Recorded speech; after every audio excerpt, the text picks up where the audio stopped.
Good morning. It is Wednesday, September 2nd. You should be on your bell ringer for today. The bell ringer is capitalization and ending punctuation. When you click on the bell ringer document on Canvas, you should be on the third page of that document. I recommend you putting the document side by side, like I showed you yesterday, with your journal so that you can type without having to click back and forth. You cannot copy and paste because it's a picture. It is a picture, so you can't copy and paste the words. Okay, you should be correcting that. Capitalization and punctuation is what we're focusing on for the bell ringer today. I see some people have hopped on that I need some stuff from.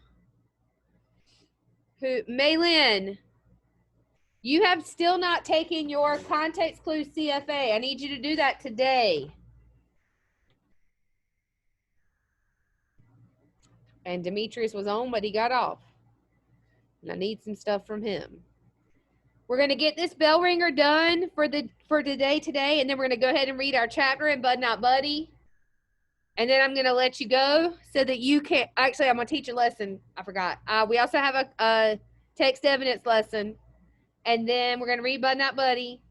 And then you are going to have time to do your skill builder, EOG skill builder, which is Ben Franklin. Did somebody have it brought up?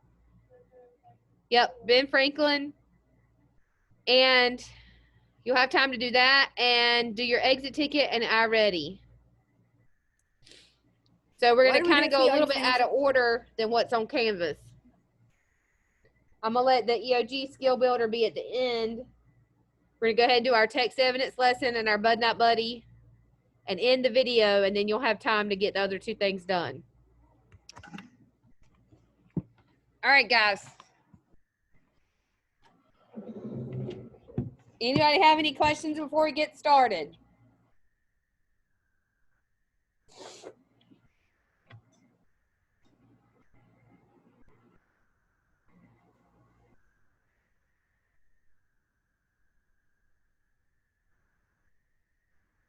Today it only has 8 questions. Yesterday you had 10. Today you only have 8. I'm going to slide this over here, but I don't expect you to be able to see it because it's small. Which you can't see. You probably can't see it, but you can just listen and go through yours because you're looking at it on your screen. If you just want to minimize the zoom and put your ELA journal on top so that you're looking at it as we go over it. I hope to have more continued success in the future. What do I need? The I capitalized. What else? A period at the end. Good. My thing needs to be calibrated. All right, number 2. The pitcher threw the baseball very fast. What do I need? The T capitalized and a period. Good, Ruben. Number 3. That effect was spectacular. We enjoyed it very much. That. Allie? That needs to be capitalized and period. Make sure to pick up a program at the door. M and a period. I am so excited to watch the game tonight. I. The I and I'm and what else? Period. Good. Which hospital did you visit? W and nope. A question mark. All right. What if instead of saying hospital, it had said Vidant Medical Center? Would that be capitalized? Yes, because it is a proper noun. It doesn't say that, but if it did, it should be capitalized. My friend made a mistake when he told me where to go. My. And period. Friend. Remember to bring your pencils and papers to class. Your R and a period. How about if it said, did you remember to bring your pencil and paper to class? What if I changed it by putting did in front of it? The D would be capital. It would be a question. That's right. What about if I said your Ticonderoga pencil? Ticonderoga? That would be capitalized. Why, Kamaya? Because it's a name brand of pencil. That's right. Good. Any questions about any of these? All right. We are going to talk quickly about textual evidence. I made an anchor chart for you up here. So we talked about it yesterday. You were introduced to textual evidence by your the video with the guy from Chicago. Okay. He introduced it to you, and I kind of wanted to go through it with you today. And then as we're reading Bud Not Buddy today,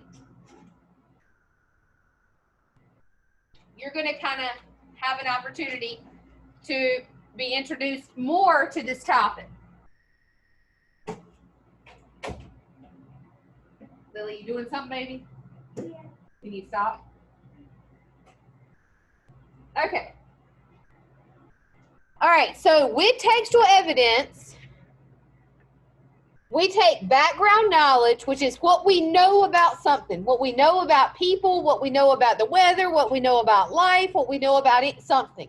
We take knowledge that we already have in our head, and then we read in the text. Now, from those two things, we draw a conclusion based on evidence and make an inference. So, if it says in the text that the girl rode horses all the time and loved grooming horses, she spent hours grooming her horse, and it said she lived on a farm, then you could infer that she loved horses. Now, even if it doesn't say she loved horses, you could infer that based on the evidence from the text. Does that make sense? Does that make sense? Okay, so what we're going to do today while we're reading Bud Not Buddy is we're going to make inferences about his personality based on the text. Okay? Or even about other characters' personalities. We learned a lot about Mama's personality in the chapter yesterday. We're going to meet a new family today. If I, for example, ask you to give me an adjective to describe Miss Russell, what would you say? Smart. What evidence do you have to support that? Okay, I'm a teacher. So based on the evidence that I'm a teacher, you infer that I'm smart. What else? Nice. A tennis player? What does that have to do with being smart?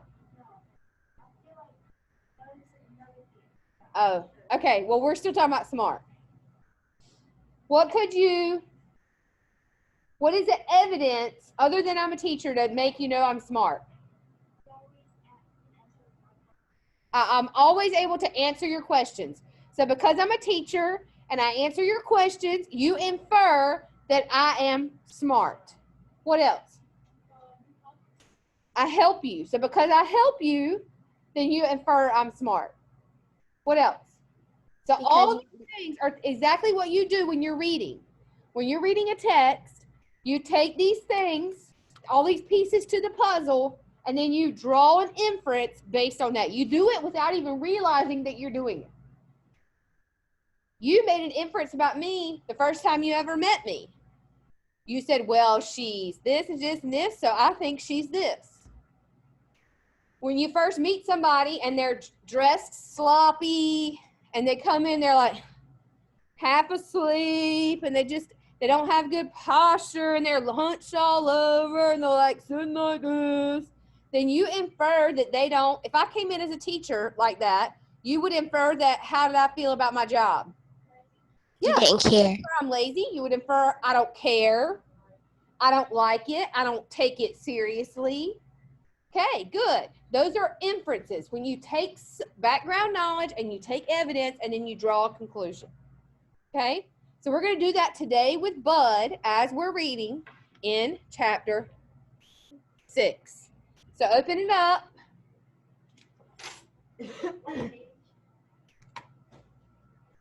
45.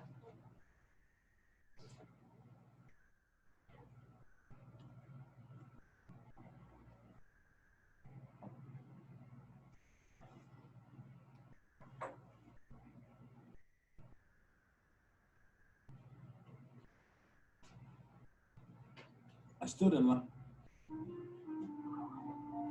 Check. All right, when we left Bud, he was going to sleep under a Christmas tree, okay, outside the library because he couldn't get in the library because they had put bars in the windows. When he went to sleep, he said, when I wake up, I'm going to go to the mission and get food. What, based on that statement, what can you infer the mission is? Louder. To go get food. Louder. Okay, it could be a restaurant. To go get food. It's a place where he's going to get food. And don't answer. Food distribution.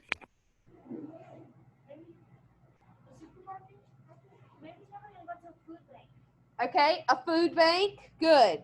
It said if you were 1 minute late, they wouldn't let you get any food. You still think it's a restaurant? Like a food bank. Right, good. So even if you didn't know what the word mission meant, you use the inference, you use the context, you use that text evidence and can figure out what it means. Does that make sense?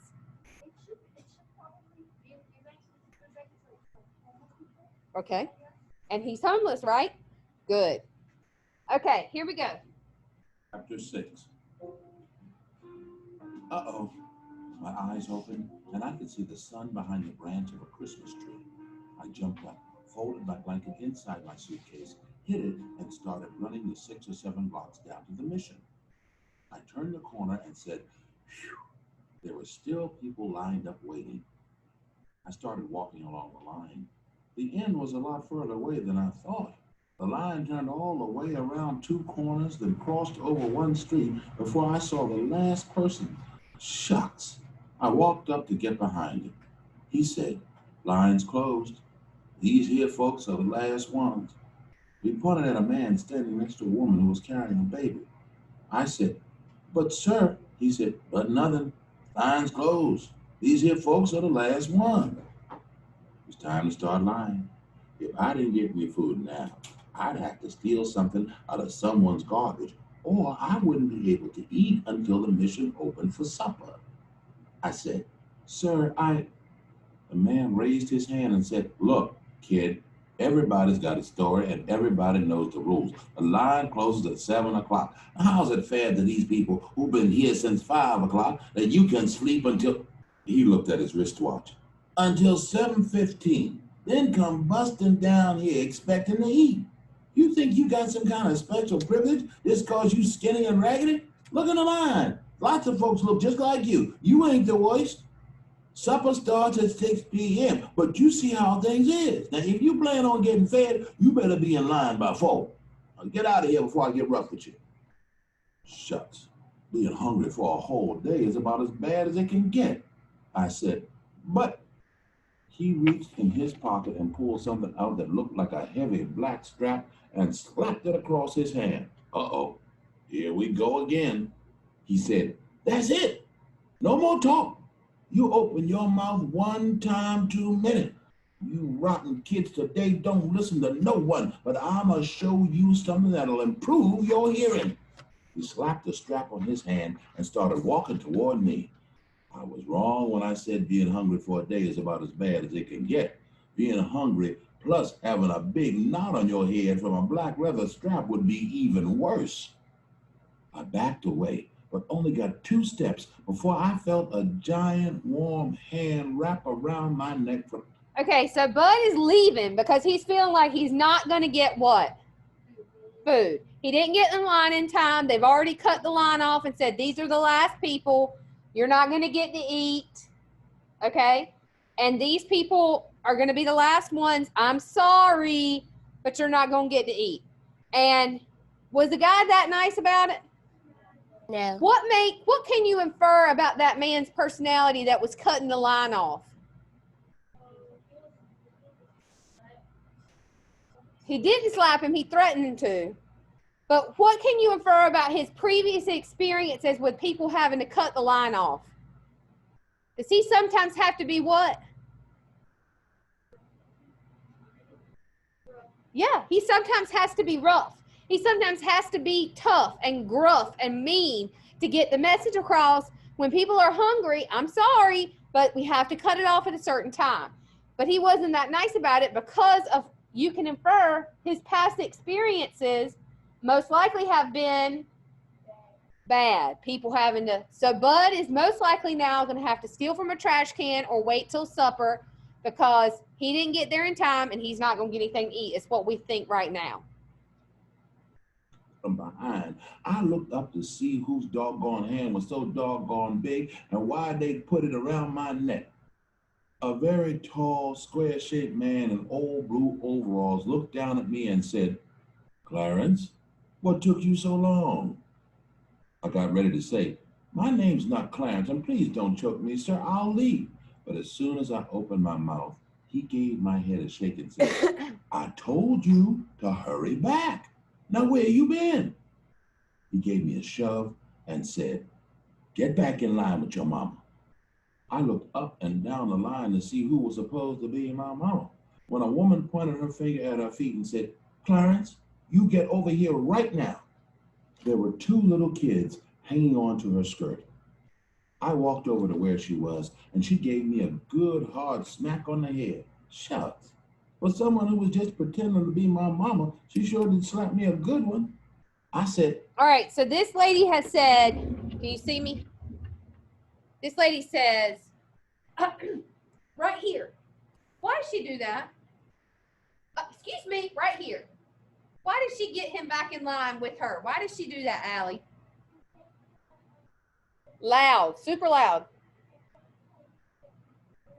Yeah, so they're going to pretend that Bud is what? Their son. In their family, and that way Bud can get food. Exactly. "Ow!" The big square man who grabbed my neck looked at the man with the strap and said, "Boy, I had to go use the crapper. Told him not to waste time, but like you said, these kids today don't listen to nobody." The strap man looked at the size of the man who called me Clarence and walked back to the end of the line. When the overall man got back in line, I said, "Thank you, sir. I really tried to get," but he popped me in the back of the head hard and said, "Next time, don't be gone so long." The two little kids busted out laughing and said, "Yeah, yeah, yeah, yeah. Clarence got a licking. Clarence got a licking." I told them, "Shut up and don't call me." Then both my pretend papa and my pretend mama smacked my head. She looked at the people direct behind us and said, "Meh." All right, let's talk about these two little kids. The kid said, "No, no, no, no, Clarence got a licking." All right, I'm going to write that up here.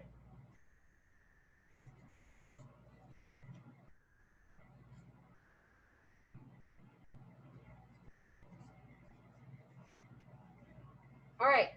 What can you infer about those children, those two children, based on that statement? They're younger. Louder. Okay, they nag. They're bossy. They're younger. They're also acting. Okay, they're putting on this facade that he's a part of their family, the show. I was going to say brats. You don't feel like brats say, "Nah, nah, nah, nah, nah." When Nathan Thomas, my child, says, "Nah, nah, nah, nah, nah," I say, "Stop acting like a brat." Because to me, that's something a brat does. Okay? I definitely think they're acting like brats. Now, what I want you to think about, is there any other evidence as we keep reading? Are we going to continue to have this inference that they're brats, or are we going to change our mind about their personality based on us keeping reading? Let's find out. Mercy, when they get to be this age. The people weren't too happy about me taking cuts in the line. But when they looked at how big my pretend daddy was, and they saw how hard him and my pretend mama were going upside my head, they decided they wouldn't say anything. I was grateful to these people. But I wish they'd quit popping me in the head. And it seems like with all the names in the world, they could have come up with a better one for me than Clarence.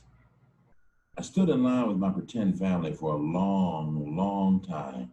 Everybody was very quiet about standing in line, even my pretend brother and sister and all the other kids. When we finally got around the last corner and could see the door and folks going in, it seemed like a bubble busted and people started laughing and talking. The main thing people were talking about was the great big sign that was hanging over the building.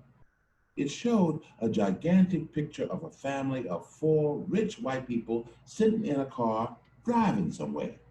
Well, you could tell it was a family because they all looked exactly alike. The only difference amongst them was that the daddy had a big head and a hat, and the mama had the same head with a woman's hat, and the girl had two big yellow pigtails coming out from above her ears. They all had big shiny teeth and big shiny eyes and big shiny cheeks and big shiny smiles. Shucks, you'd need to squint your eyes if that shiny family drove anywhere near you. You could tell they were rich because the car looked like it had room for 8 or 9 more people in it.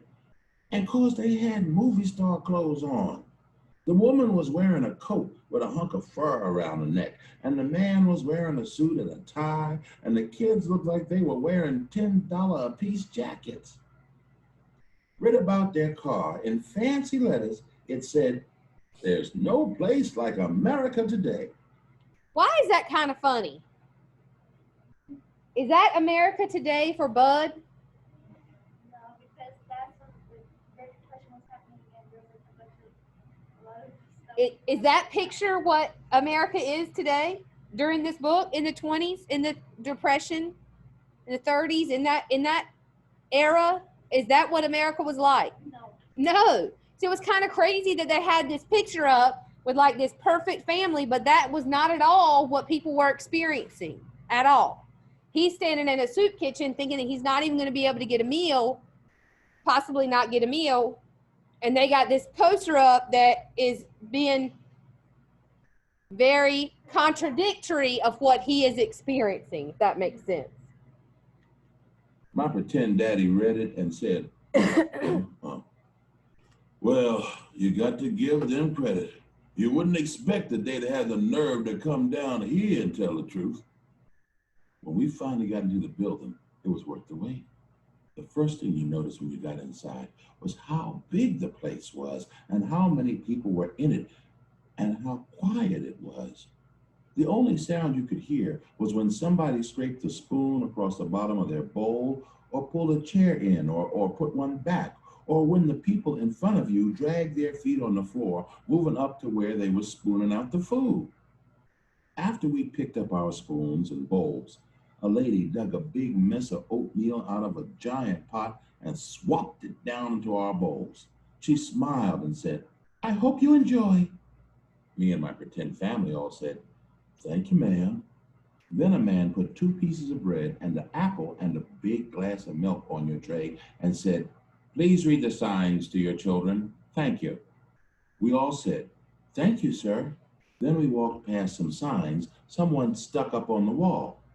One said, "Please do not smoke." Another said, "Please eat as quickly and quietly as possible." Another one said, "Please be considerate and patient. Clean up after yourself.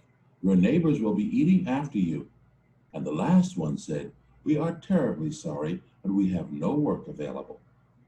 My pretend daddy read the signs to my pretend brother and sister, and we all sat at a long table with strangers on both sides of us. The oatmeal was delicious. I poured some of my milk into it so it wouldn't be so lumpy and mixed it all together. My pretend mother opened her pocketbook and took out a little brown envelope.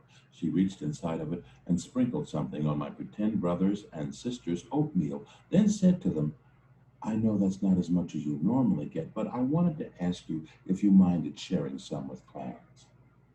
They pouted and gave me a couple of dirty looks. All right, they pouted and gave dirty looks. How are we feeling? It's still bad. Still brats. Y'all still think we're right? I thought they were gonna change because I thought they were just so active. We still think brats, okay? They pouted and gave dirty looks. We still think that they're brats. What did the mama pour on the oatmeal? Brown sugar. Why was that special in this time period? It was rare. That's right. It was there was barely any. My pretend mother said, "Good," and emptied the rest of the envelope over my oatmeal. Brown sugar. Shucks, I didn't even mind them calling me Clarence anymore. I said, "Thank you, Mama, ma'am." She and my pretend daddy laughed, and he said, "It took you long enough to catch on, Clarence." He acted like he was going to smack me again, but he didn't. After we'd finished all our food, we put our bowls up, and I thanked my pretend family again. I asked them, "Are you going to be coming back for supper?" My pretend mama said, "No, dear. We only come here mornings, but you make sure you get here plenty early. You hear?" I said, "Yes, Mama. I mean, ma'am." I watched them walking away. My pretend brother looked back at me and stuck out his tongue, then reached up and took my pretend mother's hand. I couldn't really blame him. I don't think I'd be real happy about sharing my brown sugar and my folks with any strange kids either. All right, what is one last thing that I can put up here that leads us to the conclusion that those kids are brats? He stuck out his tongue. That's right.